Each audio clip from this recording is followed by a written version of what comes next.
Good morning, everybody. I'm Larry Jacobs. This is Pre-K-12 Education Talk Radio, and it is June 22nd, the day after the solstice. There you go. I forgot about that yesterday till I remembered on the news last night. And it was late here in Maine. It got dark around, a little dark enough to really be called dark, around 10 after 9. Okay, and that was about the longest day of the year, and now, well, welcome to winter, as we like to say. No, it's summer, and we're going to have a great summer, everybody, okay? Today we're going to have a great show. We've got Dr. Keith Look here. Dr. Keith is Dr. Look, but Dr. Keith is the VP of Education Solutions at a company called Territorium. We're going to talk about what they do.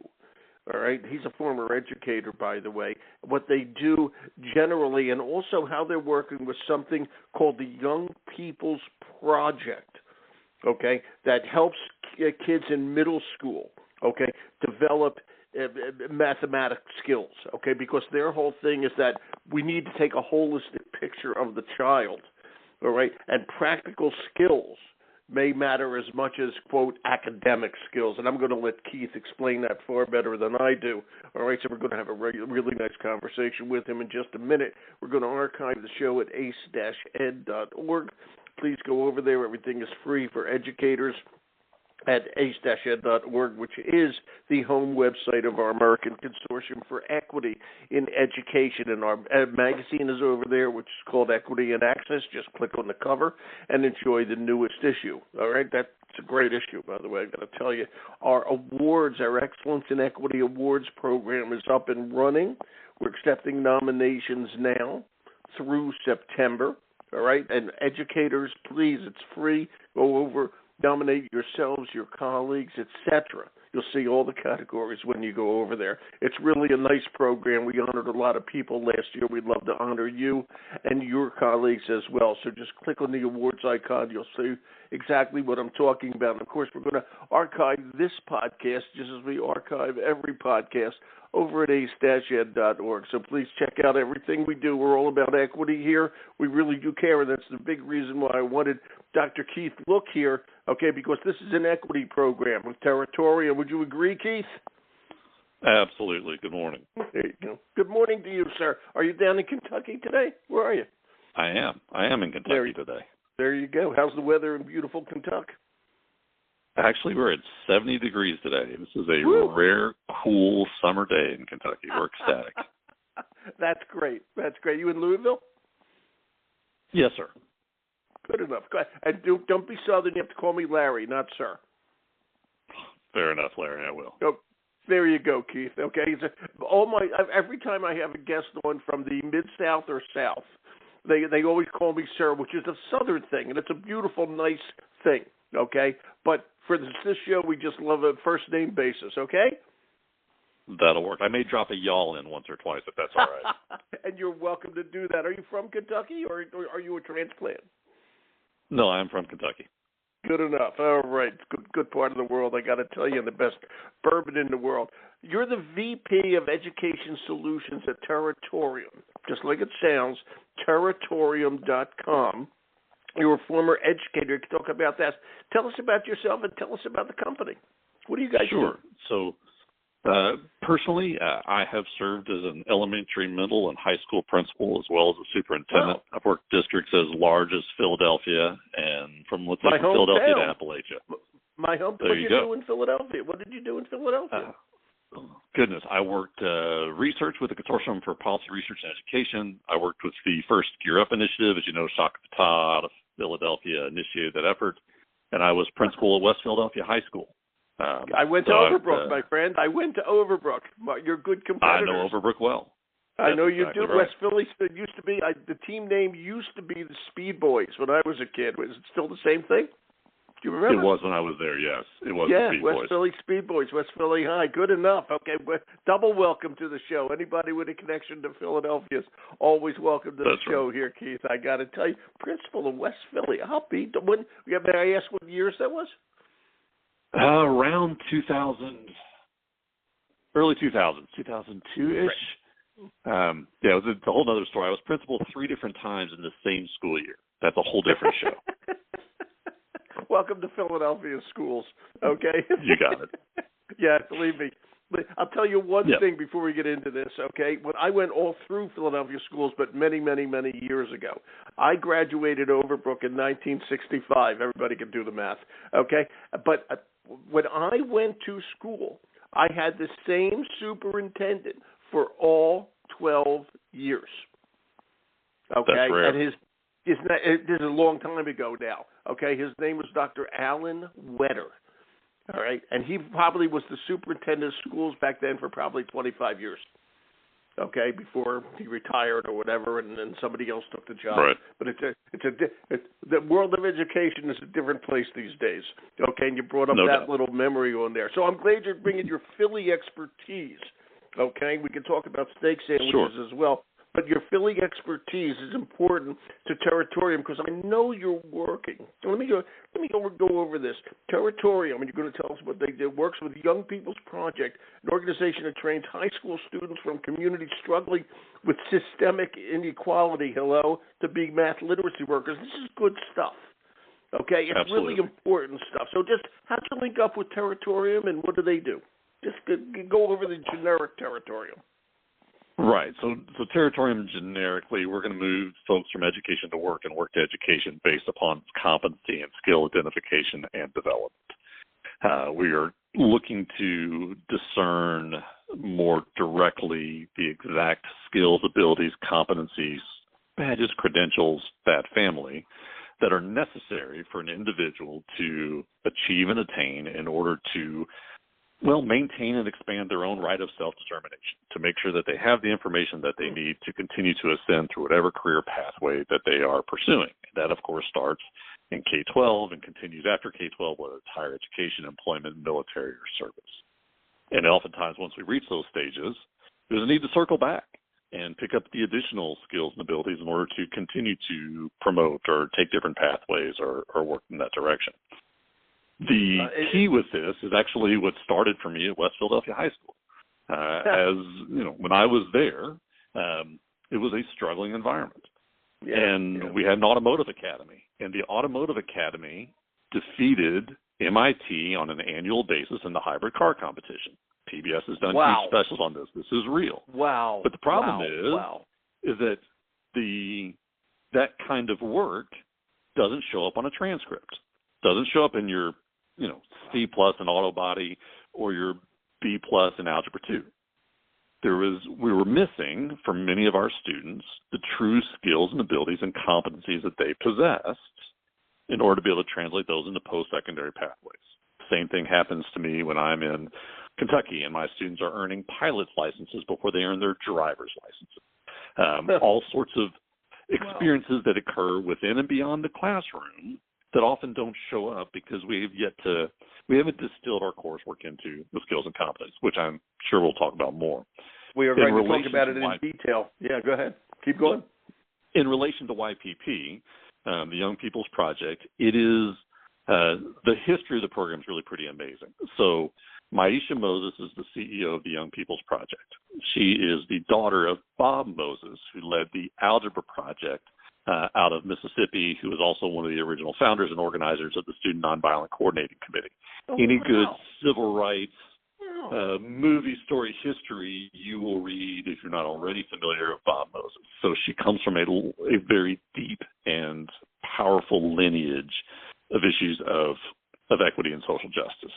Mm-hmm. Her spin, that's the wrong word, her evolution of this work is to take high school students and build within them not only the skills of mathematics, but also the skills of leadership, facilitation, coordination, so that they are equipped to go into middle schools and work with students as you've described, math literacy workers, to be the tutors, to be the math coaches, and so forth. So those students are acquiring a whole set of skills beyond the content, that which is content specific, that shows more holistically who they are as learners and what they're able to offer the next environment in which they pursue. Territorium is the vehicle through which this is being documented. So No, Territorium, let me ask you, if people go to Territorium.com, and I was over there today, okay, and the tagline is Bridging the Gap, and it has life journey toolkit. This is very, very interesting, everybody. Please go over there. And what you call a CLR, which is a comprehensive learner record. Okay, and that word comprehensive is really important. What you said a few minutes ago, okay, when we just look at, I'll call it academic skills for the sake of this conversation, there's nothing wrong with having them, okay, but we don't paint a complete picture. We do not paint a complete picture when we just look at that. All right, and because there are so many things that go into academic skills, working at an under-resourced school as an example, okay, in a poor neighborhood where kids did not have books when they were very, very young, that sort of thing.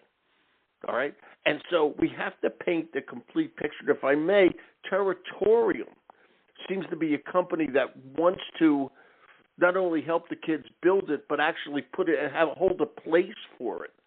Okay, where schools, colleges, employers, students themselves could see, get a picture of themselves and get a picture of this child. Am I correct? That's right. It's really it's fascinating. How'd you get the name Territorium? Where'd this come from? The founders originally were looking at the territories that they were looking to tackle. They did some modification of the word based upon some nomenclature and some experience within there, and came up with Territorium. The story, we need to come up with a better version, even if it's not true, to make it a little more exciting. I think it's cool. It's a good name, I got to tell you. Okay, and I know. Do you sell it or do you give it? How's it work? Okay, how do you get it into the hands of the right people, which I assume is a school district? Talk to me about that. Sure. So we are intentionally focused on the individual learner. So we are equipped to serve K-12, higher education, or folks in their career fields. Oh, nice. The primary, because again, we want to follow the learner for life. Because again, that educational process is something that they will always come back to no matter where they are. And if we can package their skills and abilities and package their information for them in a way that is accessible when, where, and how they need it, we know that we can continue to coach, prod, and advise and guide to the resources that are available to make sure that they can access the resources that they need. So our primary clients at the current moment are the institutions, whether it's a school, whether it's a district, whether it's a network, whether it's a system, whether it's a university. And we are able then to work with those institutions to help them map their learning outcomes, their standards, their objectives, their learning targets, how we're defined, to the learning experiences available that are both within and beyond the classroom. So everything from Algebra 2 to co-curricular and extracurricular activities, internships, and apprenticeships, and then translate the experiences and learning outcomes into workforce skills. So using taxonomies from the big labor market providers to make sure that if you call it this in education, it means this in workforce. So if you're learning to build a pivot table in your geography class, on your transcript, it's going to show A- in geography. But if you learned in that class to build a pivot table, then we know that's a skill of data analytics. And we know that data analytics is a skill that is in demand within the data side of the workforce. And we want to be able to show the learner, here's how this skill, this pivot table that translates into data analytics, opens up a whole series of job opportunities for you upon your next phase of your own programmatic guide. So the CLR, the Comprehensive Learner Record, is the engine that takes all of the information, the learning outcomes, the learning experiences, and the workforce skills, and produces for the learner a profile. Let's call it what we call an opportunity fit. It's going to show the learner for the field that you are pursuing, here are the skills that you have, here are the skills that you still need to acquire. For the ones that you still need to acquire, we're going to show you where your institution gives you the opportunity to pick those up. Maybe it's a course, maybe it's a seminar, maybe it's a workshop, maybe it's an extracurricular event or an extracurricular experience. So it's going to help that learner have a greater level of efficacy in advocating for themselves with their advisors and their counselors and so forth to get what they need. It also makes it much easier on the counselors themselves because they can pull up that profile. They can pull up that opportunity fit and see where that student is. And then we're also going to show the learner at the same time, here are real-time job opportunities in your field, in your pathway, that are looking for people just like you. So for the lack of better terms, it can become, quite honestly, a bit of a professional dating app. If you want to be able to get these jobs, we see you have these skills, but you're not funny. So if you want to be funny, take this class in humor. You get this class in humor, you get a much better quality of match on the jobs on the other side because they're looking for someone with all of your skills and someone that can tell a joke. Keith, I got to ask you something. You want to follow the learner, but let's just take an example. You sell this, since we talked about Philadelphia, you sell it to a district like Philadelphia, okay? Yes. But it's following hold on, excuse me, it's following the learner through Philadelphia schools. But you, pardon my voice right now, but you want to go a little bit further. You want to follow them through their life skills. I don't know to what age, etc. What if Philadelphia doesn't want to do this anymore? How does the learner still get his or her information? Excellent question. So while the CLR of Philadelphia school system, let's say, is going to produces for every learner a wallet, a digital wallet. That wallet is going to include for the learner all of their data, badges, skills, credentials, and the evidence that they submitted to earn those badges, skills, and credentials. So we can actually see the projects, we can see the PowerPoints, we can see the videos, we can see the photos. All of that data is owned by the learner because that's their data. So when they leave the school district of Philadelphia, the wallet stays with them for life for free. That is the service that Territorium provides directly to the learner. So the school district, that's pretty cool, at the time, can help fund the system. It creates for every learner a digital wallet, also sometimes referred to in future from Learning and Employment Record, the LER, also referred to some extent, sometimes folks use ePortfolio. There's a little bit of overlap, but wallet is probably the most technical at this point. But that stays with the learner forever. And because that data is in the cloud and blockchain enabled, it's available to the learner when, where, and how they need it. Wow. We're not tied to a student email address that expires. We're not tied to a temporary cell phone number. We're not even tied to a physical address. And that's what's going to make it easier for the learner. That is great. And how long has this been around, Territorium? So Territorium has been around since 2011. We have 12 million users in 15 countries. Primarily, our origins were in Latin America, and we have done significant work through Latin and South America. Our largest client, single client, for example, is the equivalent of the community college system for the country of Colombia. So 2 million users across 180 campuses. And what we've then called in 2011, 2012, a skills and abilities guide has what is now evolved into what the U.S. calls the Comprehensive Learner Record. This is really good. And over the years, and this is a key question because I can only speak for myself. Okay, you use something, and suddenly you just kind of forget about it, you move on. How's it working out over the course of time? And you're doing this now for 10, 12 years, all right, wherever. Are people using it the way they should use it? Are people following up the way they should, et cetera, really getting it together? Because it's a great idea, okay, and I love it. But are they using it? What's your thoughts on that?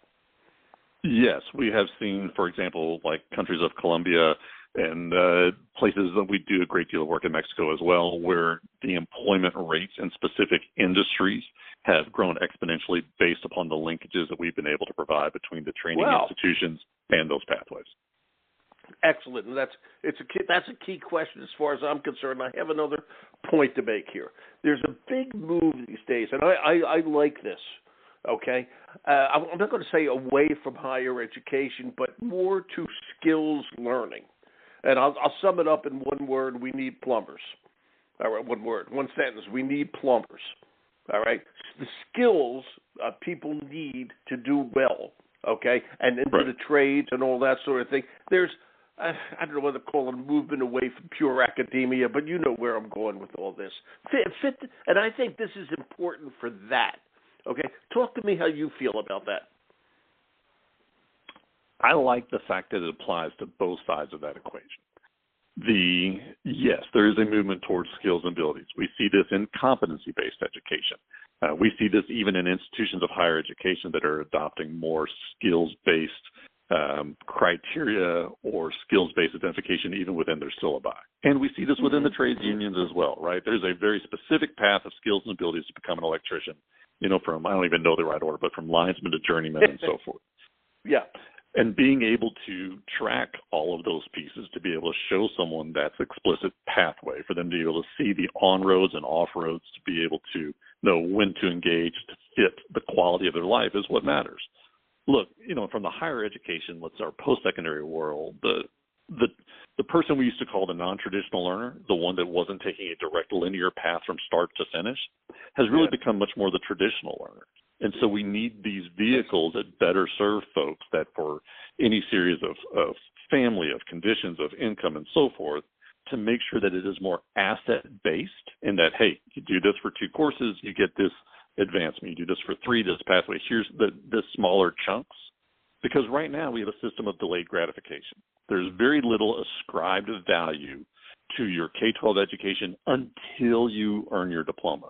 There's very little ascribed value to your higher education until you learn your associate's or bachelor's degree. But students are learning skills and abilities all along the route. And we need to be able to help students see what those are and what those mean in the market.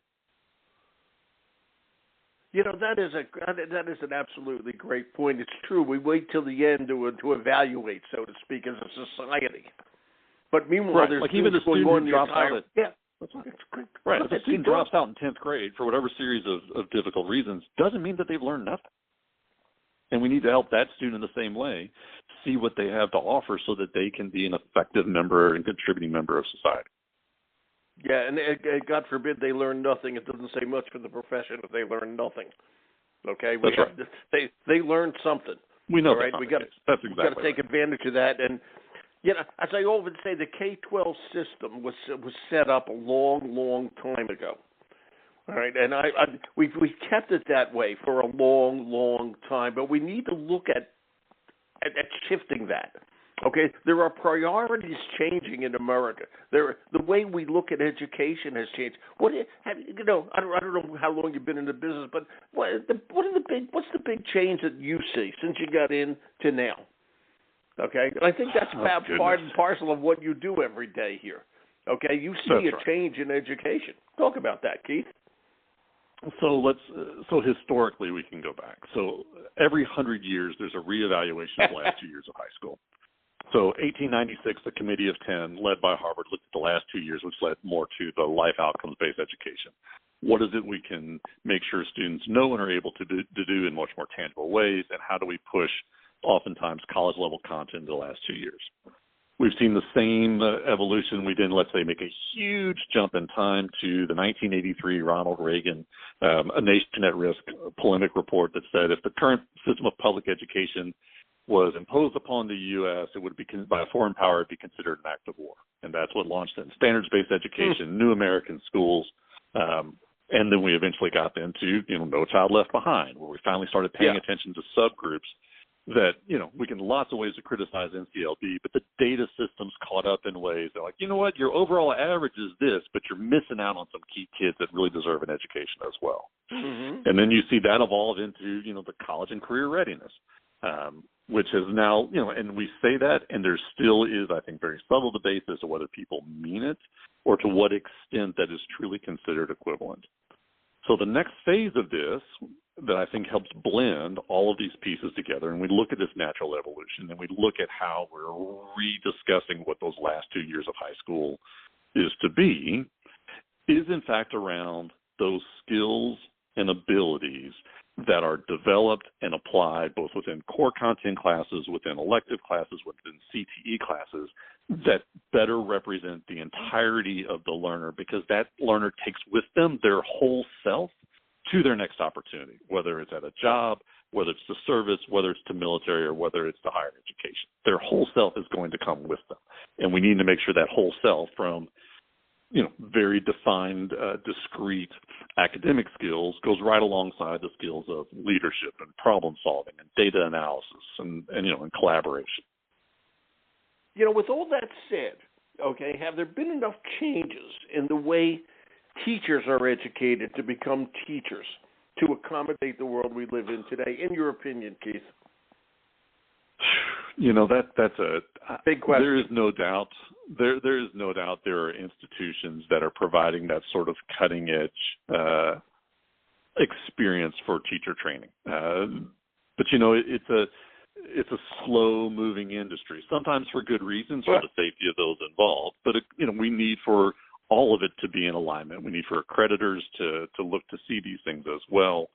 We need for institutions, a lot of teacher ed. It depends on who's leading the courses. Like it's if I went back and was in charge of a teacher ed program, I'm old. There's a good chance that as exciting and as innovative as I think I may be, people look at me and just blow off the dust. So trying to make sure that there is currency within the faculty administration, that there's currency within the perspective, and realizing that the industry, probably had its greatest moments of exposure of where we're strong and where we're weak was from the pandemic. It really brought a number of things to light as to where the training and experience is. The whole thing is so interesting, and what you're doing at Territorium, it's the beginning of a shift, okay? And I know you've been around for 10 years, okay? But we have to measure differently and assess differently and have people assess themselves and the learning that they need to exist in the 21st century world. And that's why I think this Territorium is extremely important. What you're doing with the math skills, all right, with the Young People's Project is terrific, okay? And by the way, I always like to say this, mathematics is logic, okay? You're teaching people to think, okay? It's that simple. And by the way, when I went to Overbrook, nobody taught me to think. They just taught me to memorize stuff I didn't understand, all right? That was the math teacher, all right? And it was just, it got lost in the shuffle. I was learning, but I wasn't learning what they were measuring.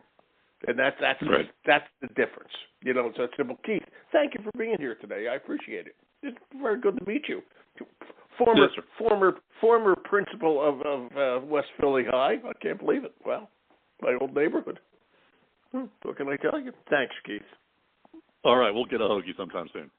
You got it. Okay, take care. Bye-bye. Thanks, Larry. Thank you. Okay, everybody. That was Dr. Keith Look, VP of Education Solutions at Territorium. This is worth knowing about. All right?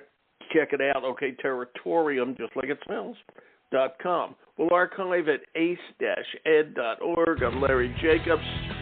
See what we do. Everything's free over there. Thanks for listening.